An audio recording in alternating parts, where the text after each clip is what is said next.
Who do you guys think are the top 5 quarterbacks in the SEC going into the upcoming 2023 college football season, man? Now, Bryce Young is gone. So there's going to be a new number 1 quarterback in this conference. And before we get to number 1, we got to start off with number 5. Will Rogers for Mississippi State, man. The reason why I got him so low on this is due to the fact that he's going to be in the new offense. Yes, he is a veteran. He does have a lot of experience, and he's been one of the most productive quarterbacks in the FBS ever since he has taken over the reins at quarterback for the Bulldogs. But I don't know how he's going to fit in a new offense. You see, Will Rogers was perfectly tailored for the Mike Leach air raid offense. In the new offense, I don't know if he's going to be as efficient, but I still got to put him in the top 5 just out of respect for the body of work that he's put on display and how productive he's been over the course of his Mississippi State career. And if Mississippi State is going to be able to overexceed expectations, which there are many people who think that Mississippi State could end up winning less than 6 games this year with the coaching change, Will Rogers is going to be a big part of them being able to overachieve. And normally when you have stable, good quarterback play, you oftentimes are in the majority of games. If you don't have good quarterback play, you're most likely are going to get blown out if you're playing in a conference that's as tough as the SEC. Will Rogers has a really good arm. He makes really good decisions with the football. The only reason I got him so low is because I don't know how he's going to look in this new offense.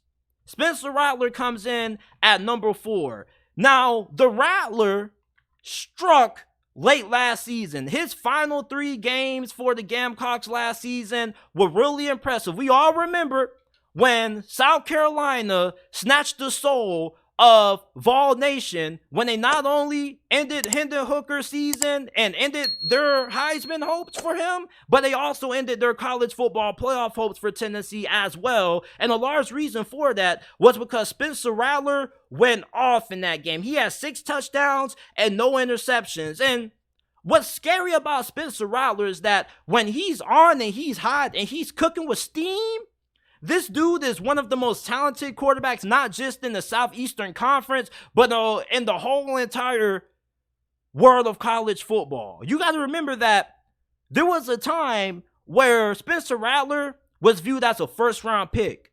And that talent is still there. The talent hasn't went anywhere. The problem with Spencer Rattler is the consistency.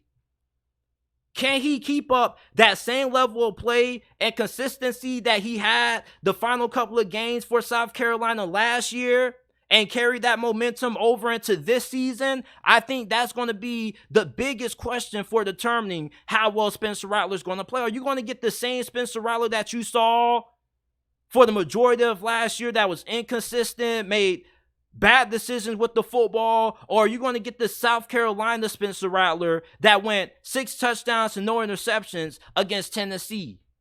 I think that Spencer Rattler can easily be one of the best quarterbacks in the SEC. He easily could be the best quarterback in the SEC this year if he can put it all together. He has the talent, he has the arm strength, he has the athleticism, and he has the receivers around him that have success. Juice Wells is one of the best receivers in the SEC this year. You got a really good offensive coordinator. You're going into your second year with the same offense. So Spencer Rattler should have a really good season this year, and that's why I put him at number 4. You look at how well he played his final games of the season last year, especially in that bowl game against Notre Dame. I think if he's able to carry that momentum into this season, which I believe that he will, he should end up having a very good season for South Carolina. Devin Leary enters at number 3. A lot of y'all are really sleeping on Kentucky this year. And the reason why I'm super high on Kentucky is because they got to upgrade at QB. Will Levis wasn't that good. I thought that he was highly overrated. And one thing that really irritated me about watching Will Levis was that he didn't do a good job at taking care of the football, especially in big game situations. Anytime the game was on the line and you needed Will Levis to make a big play for you to put you in position to win, he came up short more times than not. And the game that really pops into my head is that Ole Miss loss. You remember when he fumbled late against Ole Miss and that pretty much sealed the victory for the Rebels? Devin Leary is the complete opposite to Will Levis. He doesn't have Will Levis' athleticism, but this dude is a way better quarterback than what Will Levis ever was. Before his final season at NC State last year, which got cut short due to an injury that he suffered, he was arguably the best quarterback in that conference. He had one of the best touchdown-interception ratios in all of college football in 2021. 35 touchdowns to 5 interceptions. You're bringing that to Kentucky, which already has a really underrated group of wide receivers, and Dane Key and Barrion Brown, who are going into their sophomore seasons after playing as true freshmen last year. Both of those wideouts were 4-star recruits coming out of high school. And with Devin Leary throwing them the football, he's an accurate passer with a really strong arm. Those guys should be two of the better wide receivers in this conference this year, and Devin Leary should be one of the best QBs in the SEC. You got Liam Cohen returning as your offensive coordinator after briefly spending one season with Sean McVay in the LA Rams. He comes back. This is somebody who has an NFL caliber system. And Devin Leary should be a really good fit in Liam Cohen's offense. And the last time Liam Cohen was the offensive coordinator for Kentucky, Mark Stoops had the most productive offense that he ever had with Liam Cohen calling the plays at OC. And with Devin Leary at QB, I think that he should greatly be able to benefit from having a OC with the kind of acumen that Liam Cohen has. And plus, this should also boost his NFL draft stock. He isn't the kind of athlete that Will Levis is. He isn't somebody that's going to move around and extend plays with his legs, but he's somebody who's going to do a good job when you give him the protection at being able to take care of the football and have a lot of production for you in the passing game. Good arm, very good accuracy, is really good when it comes to dissecting and reading defenses, things that Will Levis struggled with. He also has way better mechanics than Will Levis. I just think that Devin Leary is just a complete upgrade from what Kentucky had at the quarterback position last year. Number 2, KJ Jefferson. This may be college football's most underrated quarterback. When you talk about some of the best quarterbacks in college football, I don't think that KJ Jefferson's name gets brought up enough in those conversations. You're looking at the best dual threat quarterback, probably right behind the guy who I got at number 1 in this conference. He has a lot of similarities to Cam Newton, Anthony Richardson. Very good athlete, even though he's not the athlete that Anthony Richardson is. He's no slouch in that department. He isn't too far off. But one thing that gets overlooked about KJ Jefferson is his passing ability.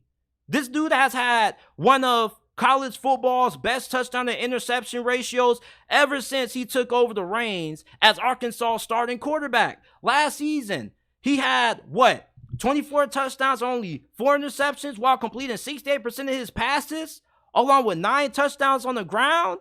This is one of college football's most efficient QBs. And he doesn't get brought up enough when it comes to the conversation of some of the best QBs in college football, man. He gets very overlooked. And Arkansas has a pretty good group of wide receivers. They're going to have a really good offensive line. You're going to have Rocket Sanders behind KJ Jefferson in the backfield. And Arkansas kind of could end up having one of those Cinderella seasons where maybe they win 8-9 games and make it to a big-time bowl game. KJ Jefferson, man, very accurate, doesn't turn the football over that much, and he's a really dynamic runner with the football. This is one of college football's best dual-threat quarterbacks. Number 1, I got Jayden Daniels. Jayden Daniels, you talk about Bryce Young carrying Alabama, but Jayden Daniels low-key carried LSU on his back as well.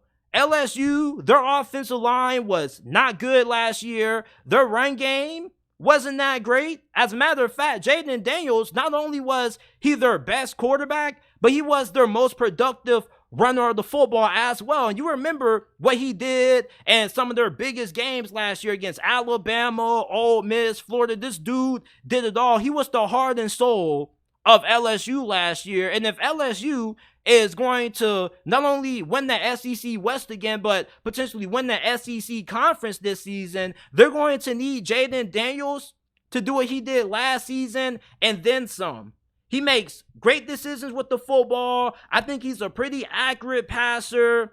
Sometimes he can be a little bit streaky at times during games, but you talk about the most productive and the most consistent quarterback in this conference going into this year, it has to be Jayden Daniels, man. You take Jayden Daniels off last year's LSU team, I don't think they go as far as what they did. He was pretty much the most consistent factor that Brian Kelly had. Anytime Brian Kelly needed a big play, he leaned on Jayden Daniels, and Jayden Daniels delivered pretty much every single time.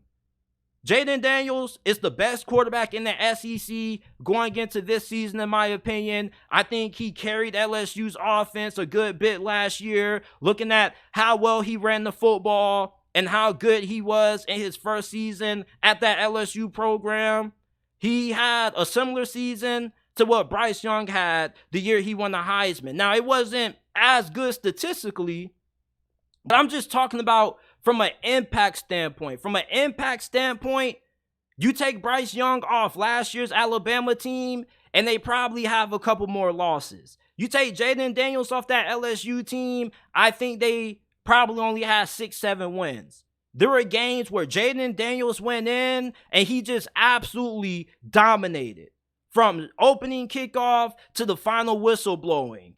His rushing performance really impressed me last season because I didn't even know that Jayden Daniels was this good as a runner. He had 885 rushing yards and 11 rushing touchdowns to go along with what he showed throwing the football through the air. And Jayden Daniels didn't have incredible numbers through the air, but he was proficient.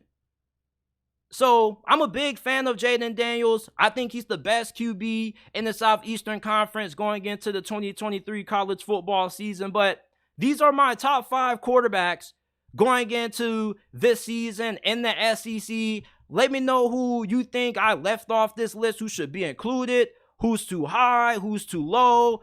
Really looking forward to hearing the feedback that you guys have about my top 5 quarterback rankings for this conference.